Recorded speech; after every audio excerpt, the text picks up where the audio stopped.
Ready. আসসালামু আলাইকুম। আমরা আছি হচ্ছে শিবচর পাঁচচর মাদবুরচর ইউনিয়নের পদ্মা নদীর পাড়ে বেড়িবাঁধে।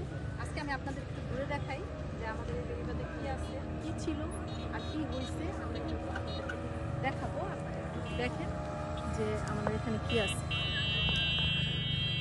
আমাদের এই ঘাটে আসলেই চোখে পড়বে এই নান্দনীয় একটা স্কুল। দেখেন, এটা হয়েছে ইলিয়াস আহমেদ চৌধুরী উচ্চ বিদ্যালয়। এটা কিন্তু একটা মনোরম পরিবেশে স্কুলটা হয়েছে। এই যে এই স্কুলটা, এখান দিয়ে আসতে এই যে পদ্মা নদী, মানে বাতাস তো এমনিতেই পাবে, আর একটা মনোরম পরিবেশ। আর এই হয়েছে নদী, এই যে বেড়িবাঁধ। বিকাল হলে দেখা যায় যে এখানে কত মানুষের আনাগোনা হয়। পুরো নদী জুড়ে কিন্তু ছোট ছোট নৌকা আছে, ওই যে মানুষ ঘুরতে আসছে, ঘুরে বেড়ায় এরা নদীতে। অনেক দিন পর একটা স্মৃতি দেখলাম, ওই যে একটা স্পিড বোট, যেটা ঘাট চলে যাওয়ার পর আমরা এখনো দেখি নেই। এখানে ওই সাইডে আরো অনেক লোক আছে, ওই দিকটাতে ওইখানে পদ্মা সেতু আছে। পদ্মা সেতু এরিয়াতে লোক আসে।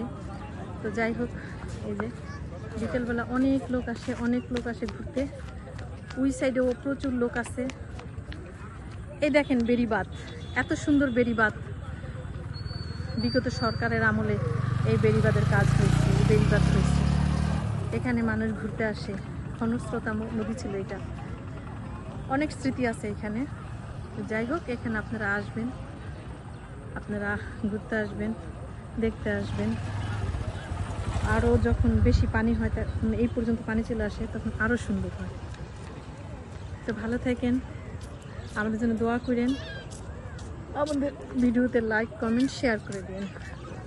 আল্লাহ হাফেজ।